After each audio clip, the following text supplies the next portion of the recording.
Bismillahirrahmanirrahim. Alhamdulillahi rabbil alamin. Wassalatu wassalamu ala rasuli rabbil alamin. Nabiyyina wa habibina wa qudwatina Muhammad ibn Abdullah wa ala alihi wa sahbihi wa man sar ala nahjihi wa ihtada bihadihi wa istanna bisunnati ila yaumiddin. Amma ba'du. Muslimin dan muslimat, para pelajar sekalian, Assalamualaikum warahmatullahi wabarakatuh. Alhamdulillah, syukur kita kepada Allah Azza wa Jalla. Pada hari ini 30 hari bulan 1, 30 hari bulan 1 2022, kita dapat meneruskan pengajian kita dalam tafsir surah Sad. Tafsir surah Sad, tafsir surah yang ke-38, ayat yang ke-23, juzuk yang ke-23. Ayat yang kita akan baca pada kali ini bermula ayat 12 sehingga ayat 16. Cerita kita iaitulah Allah Ta'ala sebut 6 kaum yang terdahulu yang telah dibinasakan oleh Allah Azza wa Jalla lantaran mereka derhaka, mereka kerah kepala, mereka tak dengar kata, maka Allah binasakan mereka mengikut cara-cara yang Allah pilih. Berbeza-beza. Ada yang kena tempikan, ada yang kena ujar batu, ada yang tenggelam dalam air, mati lemah dalam laut. Maknanya setiap kumpulan itu ada balasan yang tersendiri yang Allah campurkan ke atas mereka. Baik, kita mula dengan baca ayat dulu, kemudian kita pergi kepada huraiannya, insya-Allah. Bagi pelajar yang ada tafsir Pimpinan Ar-Rahman edisi Jawi, tafsir Pimpinan Ar-Rahman edisi Jawi, muka surat 988. 988. Orang Rumi cari sendiri. Yang pentingnya nombor ayat, nombor surah jumpalah dia. Ayat dia berapa? Ayat dia 12. Surah Sad, surah yang ke-23. Mari kita baca. A'udzu billahi as-sami'il 'alim minasy syaithanir rajim. كذبت قبلهم قوم نوح وعاد وفرعون ذو الأوتاد وثمود وقوم لوط وأصحاب الأيكة أولئك الأحزاب إن كل إلا كذب الرسل فحق عقاب وما ينظر هؤلاء إلا صيحة واحدة ما لها من فواق وقالوا ربنا عجل لنا قطنا قبل يوم الحساب. Kita ambil setakat itu dulu, setakat ayat 16.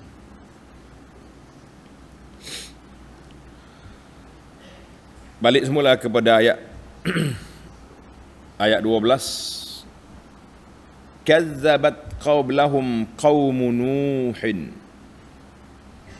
Sebelum mereka itu, siapa dia mereka itu? Siapa mereka itu? Iaitu puak-puak Quraisy.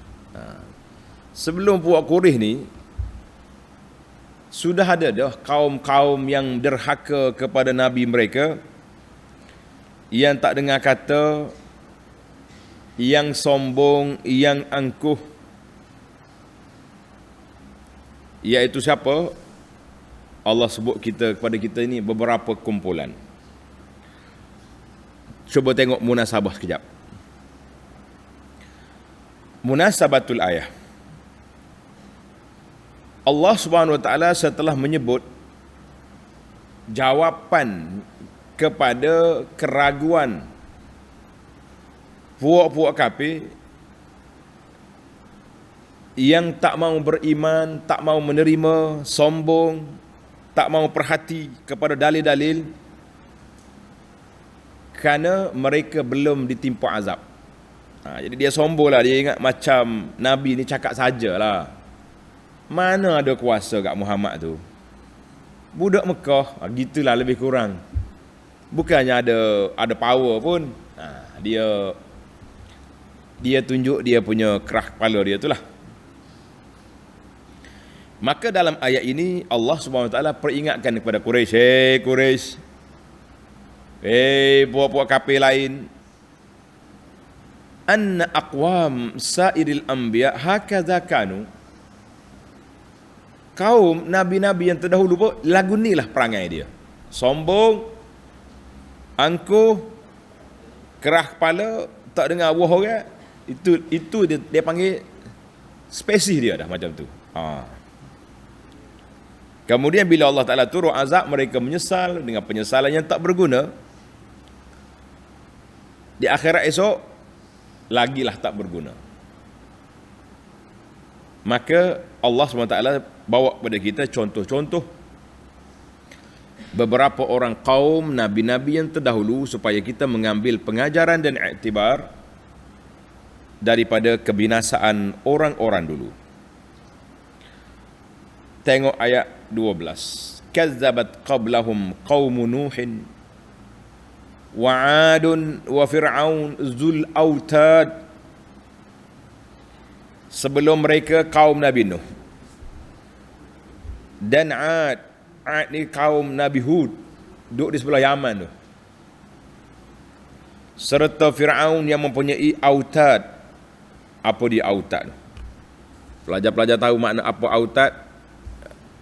Autad ni maknanya kerajaan yang kuat, ataupun orang panggil rumah pasung, tempat dia seksa orang. Jadi banyaklah makna autad tu. Ada tempat bangunan tinggi hok dia nak seksa orang dan macam-macam lah dia punya kekuasaan itu. Nama dia pun Fir'aun. Bukan main-main. Fir'aun Zul Autad telah juga mendustakan Rasul masing-masing. Dalam ayat yang lain Allah Ta'ala telah detailkan. Contohnya dalam surah Asy-Syu'ara ayat 105, Kazzabat qaumun Nuh al-mursalin. Syu'ara 123, Kazzabat 'Adun al-mursalin. Dalam surah Al-Fajr ayat 10, wa fir'aun zil autad, sama dengan ayat kita ni juga. Fir'aun yang mempunyai autad. Apa dia autad tu? Macam-macam lah ulama tafsir ni. Ada kata tempat dia azab orang, tempat dia seksa orang. Ada kata tempat dia bermain-main je. Senang ya dia. Dan macam-macam. Yang pentingnya itu kerja mendiang Fir'aun waktu dia berkuasa. Waktu dia berkuasa. Lepas tu jumpalah dia. Baik. Berapa dah tu? Nuh, Ad, Fir'aun. 3. Kita ambil 3 lagi. Wa Samud wa qaum Lut. Samud dan juga kaum Samud. Kaum Samud duduk di mana? Duduk di sebelah Syam. Nama dia Madain Saleh, iaitu kaum Samud ni kaum Nabi Saleh yang telah menyembelih unta. Kepala penyagak penyembelih unta nama apa? Lama tak sebut. Nama apa kepala penyagak penyembelih unta? Qudar. Qudar. Qaf da alif ra. Qudar. Orang panggil Tok Gudar. Qudar. Qudar meleh. Siapa lagi? Wa ashabul aikah. Apa dia ashabul aikah? Wa qaum Lut, dan kaum Nabi Lut. Dia dekat-dekat lah tu. Orang Quraisy lalu ikut nak pergi ke Syam. Mula-mula dia jumpa Madain Saleh, lepas tu dia pergi ke Aikah, pergi ke kampung Nabi Shu'aib. Jumpa kaum Lut di mana? Di Laut Mati. Mu tengok belakang dah tu. Wa ashabul aikah. Penduduk Aikah. Apa dia Aikah? Tengok nota di bawah, sebuah kampung di negeri Madian. Para pelajar, kita dah bincang panjang dulu. Adakah wa ila Madiana akhahum Syu'aiba? Allah kata kami hantar ke Madian saudara mereka Nabi Syu'aib. Tapi bila pergi ke Aikah, wa ashabul aikah. Apa dia Aikah tu pelajar? Tanda penyembah pokok. Ada pokok besar, dia pakat sembah pokok tu. Itu dia panggil asjarul apa ni? Pokok yang besar yang jadi sembahan puak-puak kafir. Jadi di sini kita dah bahas panjang dalam siri-siri yang lepas. Anak-anak ringkas jelah di sini. Ada ulama kata dua kaum yang berbeza. Syu'aib akhahum Syu'aibah. Aikah ashabul aikah. Dua kaum yang berbeza. Ada kata tak. Oleh kerana puak Syu'aib ni ada yang derhaka, ada yang beriman, maka Allah sebut akhahum Syu'aibah. Kami hantar pada mereka saudara mereka Syu'aib. Oleh kerana ashabul aikah ni duk sembah apa ni? Sembah pokok. Allah tak nak nisbahkan kaum ini kepada Nabi Syu'aib, sebab Syu'aib ni ahli tauhid. Jadi kita jangan nisbah kat diri kita kepada kumpulan-kumpulan yang tak baik. Jangan. Ni ada setengah masyarakat ni dia panggil over insaf.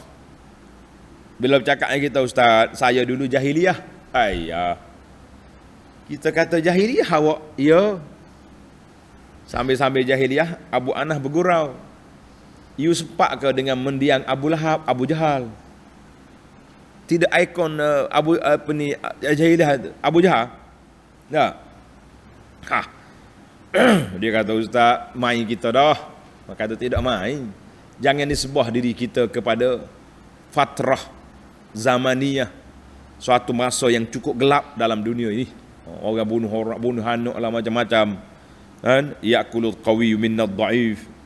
Jadi kenapa kita nak disebahkan zaman yang begitu gelap? Kalau kita kata kita lara, kita leka, bolehlah tahan. Jadi jangan duduk disebah kita kepada perkara yang cukup menyesakkan nafas. Jadi kita fahamlah bahawa ada ulama mengatakan Syu'aib ni dihantar kepada Madian dan ashabul aikah, satu gengnya. Cuma cara Tuhan sebut nak membersihkan Syu'aib daripada geng-geng duk sembah pokok tu, dia kata ashabul aikah. Tapi ada perbahasan di situlah, ada perbahasan. Kalau orang kata dua kaum pun boleh diterima. Kalau kata satu pun logik juga. Wallahu a'lam. Allah kata apa? Wa Samud wa qaum Lut. Samud siapa? Kaum Nabi Saleh. Kaum Lut, kaum Lut. Dia tak ada nama kaum. Kaum Lut tak ada nama. Kaum ke apa? Kaum Lut. Sampai hari ni pun kalau orang buat kerja sepuh geng-geng LGBT ni, orang panggil Lut. Kalau kita nyanyi lah kalau Nabi Lut, nama dia dimomokkan dengan perbuatan mungkar dan fahisyah yang keji tu. Baiklah kita panggil LGBT daripada buah ni buat Lut ni. Lut ni nama Nabi. Tapi apa boleh buat, dah jadi istilah. Nasiblah Nabi Lut ditempel kepada nama dia perbuatan buruk yang dibuat oleh puak-puak LGBT. LGBT baru sehari dua ni ya timbulnya, dulu tak ada pun. LGBT ni baru sehari dua ni muncul. Dulu tak ada nama tu. Perangai ada. Sebab itulah kita kata syaitan ni asyaitanu farighun. Syaitan ni dia tak ada relax. Dia tak ada kerja. Semua kejahatan-kejahatan yang dibuat oleh umat dahulu telah di-recycle balik oleh syaitan di zaman ni. Awak nak apa? Mai jantan sama jantan, keluar LGBT. Tino sama tino, LGBT mari. Wailul lil mutaffifin, ramai syarikat-syarikat yang duk ambil duit orang tanpa hak. Maknanya kita carilah apa amradul ummah. Ada sebuah kitab yang saya dah syarah. Tak silap saya sudah 50 kuliah kita sampaikan. Tuan-tuan boleh tengok balik dalam kuliah kita. Tajuk dia amradul ummah, penyakit umat. 50 penyakit telah kita bincangkan untuk nak menyekat kita daripada terjebak dengannya dan juga untuk nak menyelamatkan kita daripadanya. Mudah-mudahan kalau ada simptom-simptom itu kita jauhkan diri. Kita kata ini penyakit umat dulu yang telah melarat kepada umat zaman kita ini. Baik, Allah kata apa? Ulaikal ahzab. Merekalah kumpulan-kumpulan yang menentang kebenaran. Ulaikal ahzab. Ai ulaikal ahzab alladhina tahazzabu. Hizbun. Hizbun ni kalau terjemah yang sekarang zaman kita ni orang panggil parti, kumpulan, geng, boleh belaka lah. Buat-buat itulah kumpulan-kumpulan ahzab yang berkumpul untuk melakukan kufur terhadap Allah Azza wa Jalla dan mendustakan Rasul-Rasul serta menolak sebarang kebenaran. Tolak habis. Habislah buat dia. Baik. Tengok ayat 14. In kullun illa kazzabar rusula fahaqqa iqab. Tidak ada satu pun dari kaum-kaum yang tersebut melainkan telah mendustakan Rasul-Rasul, maka berhaklah menerima mereka ditimpa azab.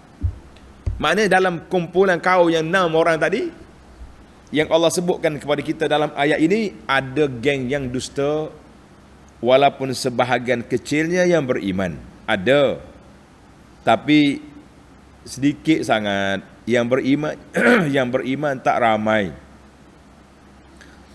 Ai kullu, semua kumpulan-kumpulan ahzab, geng-geng tadi, mereka telah mendustakan rasul-rasul mereka. Maka tetaplah azab Allah Ta'ala ke atas mereka.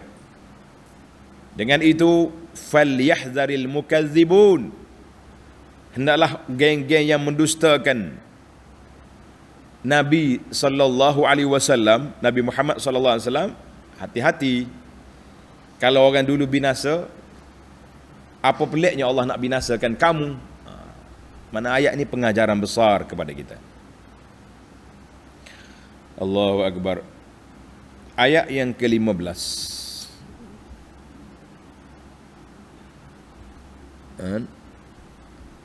Ayat yang ke-15. وَمَا يَنْظُرُ هَؤُلَاءِ إِلَّا صَيْحَةً وَاحِدَةً مَا لَهَا مِنْ فَوَاقٍ.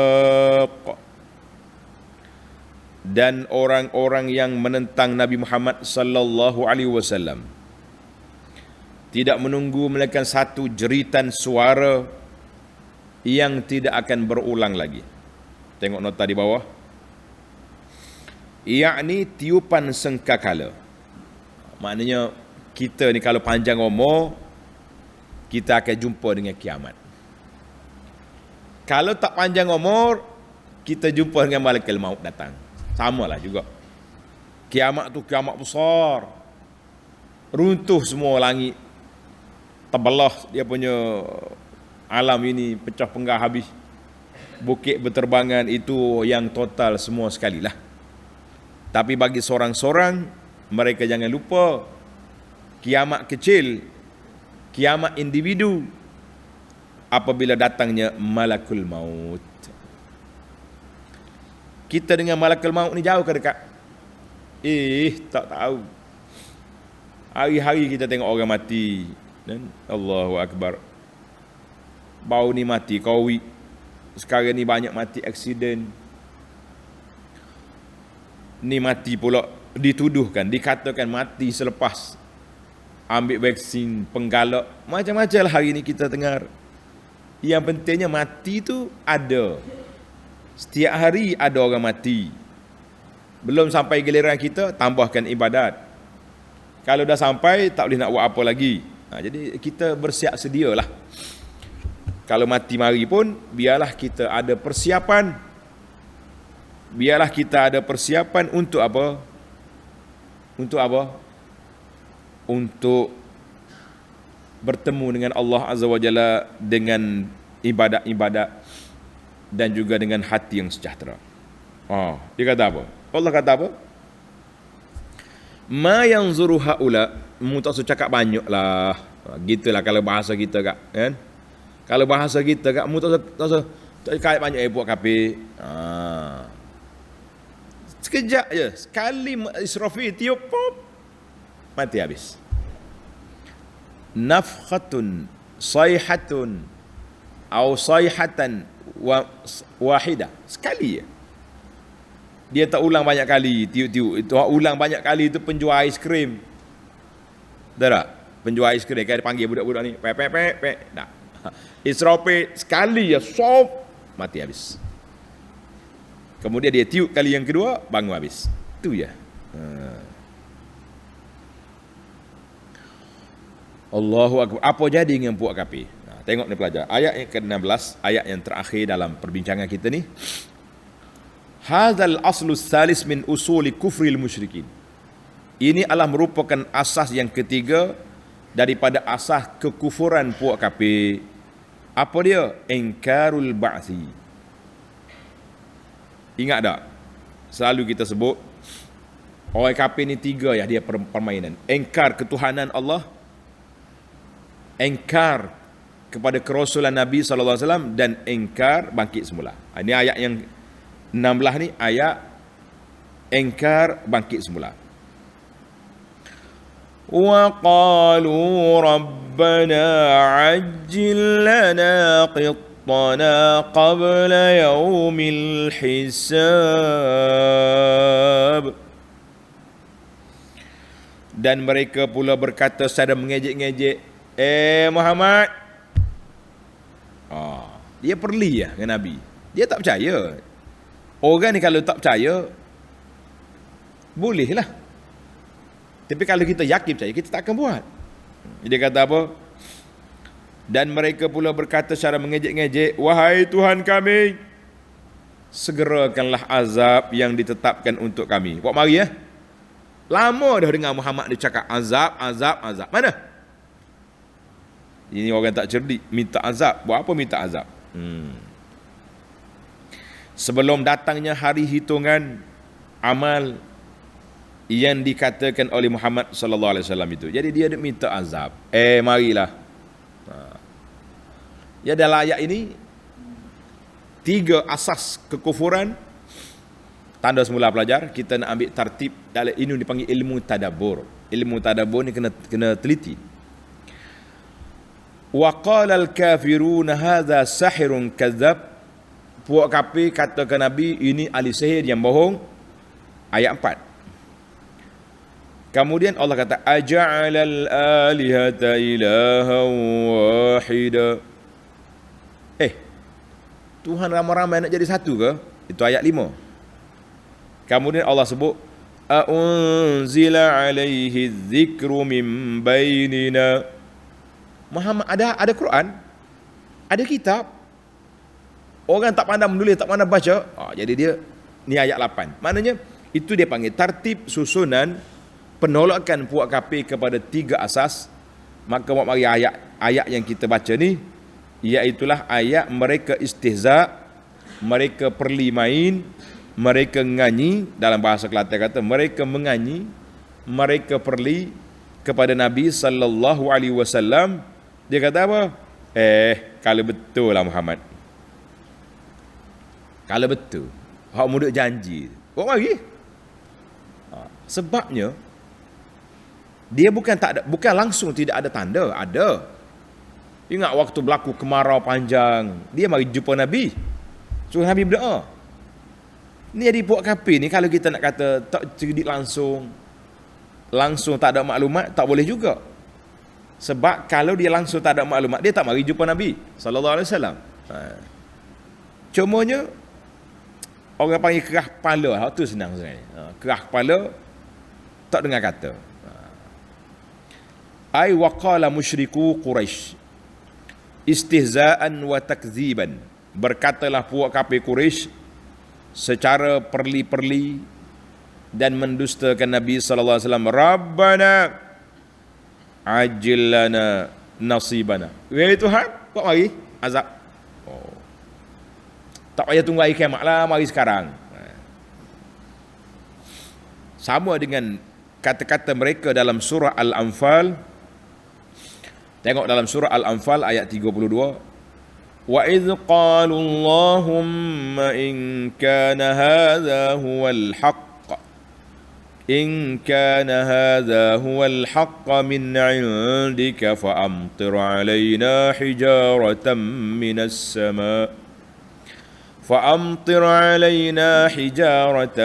من السماء أو ائتنا بعذاب أليم. Dia kata, ya Allah, kalau hak Muhammad bawa ni betul, bawalah hujan batu dari langit ataupun mana-mana azab. Surah Al-Anfal ayat 32. Jadi ayat ini para jemaah sekalian, semuanya menunjukkan kepada kafir yang kerah kepala, tak dengar kata, dia rasa dia kuat, dia rasa dia hebat, dia rasa dia macam-macam, maka terjadilah apa yang terjadi. Baik para jemaah sekalian, tamatlah kita 3 ayat yang kita bincangkan daripada ayat 12 sehingga ayat 16. Mari kita simpulkan ayat ini dengan al-fawaid al-ilmiyah wal lataif. Al-fawaid al-ilmiyah. Yang pertama, qauluhu ta'ala, in kullun illa kazzabar rusul. In kullun illa kazzabar rusul. Ayat 14. Tidak ada satu pun dari kaum-kaum yang tersebut melainkan telah mendustakan Rasul-Rasul, maka berhaklah mereka ditimpa azab. Kata ulama tadabbur, fihi al-i'tibar bil aghlab. Maknanya kita ambil yang majoriti, yang ramainya menentang Rasul. Kalau nak kira, ada juga di kalangan kaum Nuh yang beriman, yang naik bahtera sekali dengan Nuh. Kaum Nabi Musa, Bani Israel yang tak ikut Fir'aun ada. Bahkan mukminu ali Fir'aun pun ada. Kaum Nabi Soleh ada. Semua kaum tu ada yang beriman. Tetapi ayat ini Allah SWT cerita kepada kita secara ghalib, secara majority, secara ramainya, kebanyakan mereka menentang. Kebanyakan mereka menentang. Dalam surah Hud ayat 40 Allah kata apa? وَمَا آمَنَ مَعَهُ إِلَّا قَلِيلٌ. Tak ada yang beriman kecuali sedikit. Jadi Allah Ta'ala sebut kepada kita, para pelajar sekalian, bahawa kita pendakwah-pendakwah kena sabar, tekun, jangan duk peduli dengan orang yang menentang. Kalau apa yang kita bawa itu bertepatan dengan Quran, dengan sunnah, maka biarlah mereka nak kata apa. Rasul pun orang lawan. Nabi-nabi dipertikaikan. Para mursalin dihina dan diperlimain. Habis kalau setakat kita, apa sangat dengan kita? Tapi kadang-kadang begitulah kita ni. Kalau kurang motivasi, dia mudah koyak, tak mudah terasa, mudah rasa nak apa? Rasa nak kecewa. Jangan. Yang kedua, fi qawlihi ta'ala fa haqqa iqab, ayat 14. In kullun illa kazzabar rusula fa haqqa iqab. Mereka telah membinasa, mendustai Rasul, maka mereka berhaklah mereka ditimpa azab. yu'khazu minhu faidatun, maka diambil daripada ayat ini berfaedah, wahya syiddatu hadhil uqubah, dahsyatnya azab yang Allah Ta'ala timpakan ke atas mereka. Sebab apa dahsyat? Lianna Allah Ta'ala adafa ila nafsihi, Allah Ta'ala sandarkan kan, kepada diri dia. Ya, maaf. Nah, itu fahaqqa iqab, Allah Ta'ala waqad qala subhanahu an nafsi i'lamu anna Allah syadidul iqab. Allah kata Allah Ta'ala tu dahsyat dia punya tindakan yang akan diambil. Wa anna Allah ghafurur rahim. Jadi kita kena ambil dua. Maka di sini kata di para ulama tadabbur kata, kalaulah orang yang derhaka bila Tuhan timpa ke atas mereka azab, maka azab tu mari tak ada rahmat lagi. Dia lanyap habis. Kita ni tak sudut fikir azab Nabi Nuh lah. Tak sudut fikir taufan Nabi Nuh. Kita tengok kawasan kita kena banjir je. Macam mana? Kan? Ada orang pegang anak dia 4 jam dalam air. Allahu Akbar. Tak boleh nak bayang tu. Bagaimana nak buat lari. Orang sakit atau rumah dengan tilam, tenggelam tengah jalan. Ya Rabb. Itu ujian kecil. Ini taufan. Ya Rabb. Yang ketiga, Allah Ta'ala sebut dalam ayat yang sama lagi, in kullun illa kadzdzaba fa haqqa iqab. Bila mereka dusta, mereka berhak untuk menerima balasan, untuk menerima seksaan. Fa haqqa, ulama kata sini al-fa'u huna sababiyatun. Sebab apa Allah binasakan mereka? Kenapa Allah binasakan mereka? Sebab mereka dustakan Rasul. Itu dia panggil fa' sababiyah. Wahya atifatun tadullu ala tertib wa ta'qib, menunjukkan kepada susunan. Kamu derhaka, kamu bohong, kamu derhaka kepada Nabi, bohong Nabi, mari azab. Itu dia panggil fa tertib sababiyah. Mana kalau mereka tak binasa, kalau mereka tak lawan Rasul, tak ada binasa tu. Yang keempat, fi qauli ta'ala wa qalu rabbana. Tengok ayat 16. Ayat ini Allah ceritakan kepada kita puak kafir, wa qalu rabbana, dan mereka pula berkata secara mengejek-ngejek, wahai Tuhan kami. Ayat ini menunjukkan bahawa puak kafir dia tahu ada Tuhan. Dia tahu, sebab tu dia kata Rabbana, wahai Tuhan kami. Tapi kalau setakat tahu je ada Tuhan, kafir zaman kita ni, kalau kita tanya dia, siapa jadi awak ni? Tuhan Allah, dia kata. Tuhan Allah. Dia tak kata berhala dia jadi. Tapi adakah memadai? La. Tidak memadai selagi mereka tidak ikrar. Kalau setakat dia tahu je ada Tuhan, tidak cukup. Sebab itu dalam komponen syahadah kita ni, dia kena ada al-qaulu bil lisan, wat tasdiqu bil jinan, wal amalu bil arkan. Kena ada 3. Kata dengan lidah, asyhadu an la ilaha illallah. Tasdiq dengan hati. Hati kena yakin, kena percaya. Dan anggota kena beramal. Baru lengkap. Jadi semua puak kafir ni dia ikrar, ya ada Tuhan, tapi dia tak percaya ke Tuhan.